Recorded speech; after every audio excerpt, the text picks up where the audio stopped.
Everyone, DisturbedShadow here, back to wrap up my review of the Tool discography today.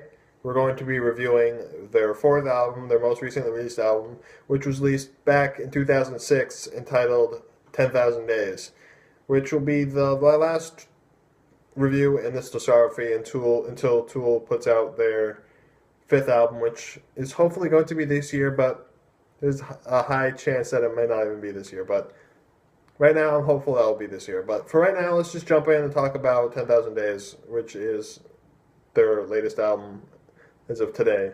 So first, let's jump right in with the opening track, Vicarious, which is one of my favorite Tool songs, and it's one of my favorite songs on this album. It's just a really great way to open up this album. It has this really cool intro riff, and the guitar and bass play off each other really nicely in this beginning bit. And then there's just this really good, heavy, crushing riff in the beginning. It's a really heavy riff for Tool. It just sounds so good. And I just love the lyrics in this song about like violence on the TV and stuff like that. And just the way it's all worded is really cool. And there's really cool instrumentation throughout this whole song. And there's more pulled back, slower moments and faster, heavier moments, and just a lot of headbanging moments, stuff like that, which you don't really see a lot in the Tool song, but they do it a lot more frequently on this album. It's just a really good way to introduce how this album is quite different from their previous ones with this opening track. Track number 2, Jambi. I think that's how you pronounce it. I'm not really sure. I really love this song as well. It's one of my personal favorites on this album. It's just got this really great sounding progression to it. It's all these cool riffs that slowly change over time. It's just really great sounding, and like the way the song progresses is just so cool. And then there's this really amazing riff towards the end that like just gets me so pumped up every time I hear it. It's just really cool sounding, and just everything about this song is just really good. And it's just got this really proggy feel to it throughout the whole thing. It just sounds really good. Track number 3, Wings for Marie, Part 1, which is a more slower song after the first two, which were kind of faster songs. It's more slow, simplistic type of song, and it's kind of interesting sounding. It's really the Maynard really does a lot of like soft, low type of singing here. It sounds pretty cool. And then track number 4, the title track, 10,000 Days, also in parentheses, Wings Part 2, which is the second part of the previous track. And this song is just this really long, progressive song. It has this, the whole song is just this steady build-up. It's just so cool, and then just really great vocal melodies all throughout the whole thing. And at the end, they sort of do a reprisal of the end of the third track to sort of bring it back to that. Well, what's really cool about these two songs is that there's a hidden type of track. It's not really a hidden track, but the last track on the album, Viginti Tres, I'm not sure how to pronounce that. If you play that, followed by Wings Part 1 in that order, at the same time as 10,000 Days, like simultaneously, because those two songs put together is the exact same length as 10,000 Days, and then if you play them together, it unlocks this like hidden track where they sort of blend in together. It's a really cool Easter egg on this album. Some people say it's not actually something they plan to do, but it's just really interesting how it actually sounds together. Like, in my opinion, that they definitely did this intentionally. It's just a really cool little thing they did. And it's really cool to listen to how the part in the end of 10,000 Days where they reprise the end of Wings for Marie, it's sort of, those two parts line up almost perfectly, but just slightly off so that you can hear both of them. It's sort of weird, echoey type of thing. But they line up so perfectly that it's really cool to listen to. Anyway, moving on, track number 5, The Pot, which is another one of my personal favorites on this album. It's just such a good song. It's just got this really groovy bass line throughout the whole thing. And just some really great lyrical stuff happening and just great vocal melodies. It's just a really awesome song. Next songs I want to talk about, track number 7 and track number 8, titled Lost Keys, Blame Hofmann in parentheses, and then Rosetta Stoned, which is just a fantastic song. But they're sort of like one song. Lost Keys is like sort of like an intro bit where it's just this slow guitar bit, and then there's like dialogue which sort of serves as like a prologue to the next song. It's a doctor and a nurse talking about, and then they go check up on the patient, and he's like, tell me everything. And then it cuts right into Rosetta Stone, where it's basically like a guy giving you just a stream of consciousness. And it's basically about getting really high and like hallucinating a alien abduction, or being high and actually being abducted by aliens, or like there's a lot of debate on what the song's actually about, but it could be any number of those things. It's just really interesting. And then the music on this song is just fantastic. It's just so different from anything Tool's done. For starters, Maynard does this whole like spoken word thingy where he's speaking like 10,000 words a minute. It's just not really that fast, but he's speaking so fast and just really crazy, ridiculous lyrics. And it's just interesting. And then there's a lot of parts with singing, and he does all these different various things. Sorry about that.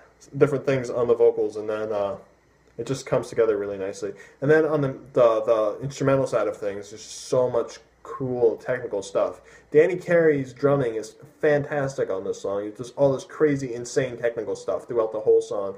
He's always changing it up. It's just ridiculous. It's some of his best drumming to date. It's just so good. And then Adam on the guitar is doing these crazy technical riffs that you don't really see a lot from Tool. Like, really, like, technical type of stuff, and they're constantly changing. Like, even within the riff itself, like it always changed with each repeat. It's really interesting how that comes together. It's just a really, really cool sounding song. And it's actually one of the first Tool songs I ever heard.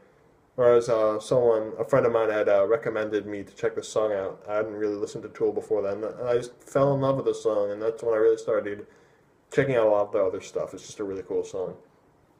And then the last song I want to talk about, track number 10, Right in Two, which is a more slow, simplistic song, but it's got this really catchy like riff in it that always gets in my head. Plus, there's some cool, interesting lyrical stuff about how mankind is always fighting with themselves. It's about war and stuff like that, but it's a really cool song, and I really like it. And then finally, there's track number 11, which I mentioned, which is Viginti Tres, which is just a noise track, basically, which doesn't really do anything for me on its own, but it's cool how that goes in with the Wings Part 1 and 2 to make that interesting hidden track. Anyway, those are the actual tracks. Now let's jump in and just talk about the musicianship and what the four guys in Tool are doing on this album.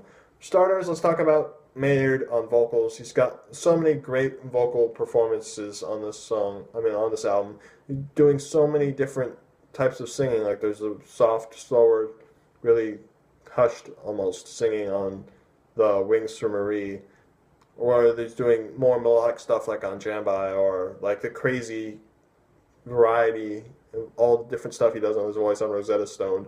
It's just so much vocal talent in this guy, and the songwriting is fantastic. When he's writing about politics or war or getting high and hallucinating an alien abduction, is just all these interesting lyrical concepts explored on this album. Danny Carey on the drums is doing a fantastic job. I think this is some of his best drumming to date, which I keep saying that he's like an amazing drummer, but he never disappoints. So you can definitely see why he's widely considered one of the best drummers in metal, because he's just so good, and there's so many cool moments where he's doing all these different things.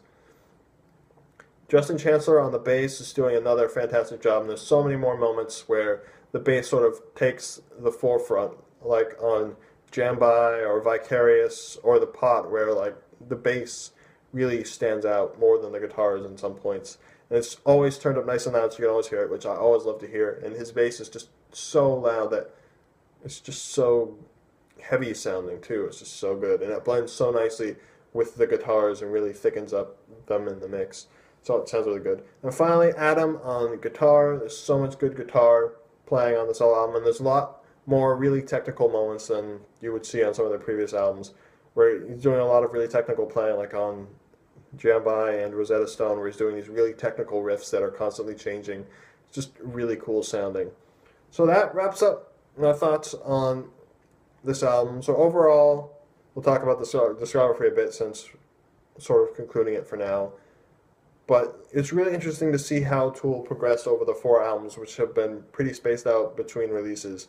It's cool. They started this really heavy, like, heavy sound starting on undertow, where they sort of progress to a ever more progressive sound, especially with this latest album where it's just really progressive sounding and really technical compared to what they were doing on undertow. So it's really interesting to see that progression. And I'm really, really, really looking forward to see what they do on their fifth album, which will hopefully be coming out this year. And when that album comes out, I will review it here, and it will be the latest addition to this discography. So hopefully it won't be too long of a wait. But until then, I'm sure you guys can check out some of my other reviews that I will be doing throughout the year. Because I'm really going to be really trying to do a lot more reviews than I did last year. And to be a lot more regular about when I'm uploading them. So I will see you guys soon when I'll be starting my next discography, which I already have planned out. Plus I'll finally be getting into my series of reviewing albums on their 10-year anniversaries of being released. Now, the first one in that series will be coming up soon. So until then, I'll see you guys later.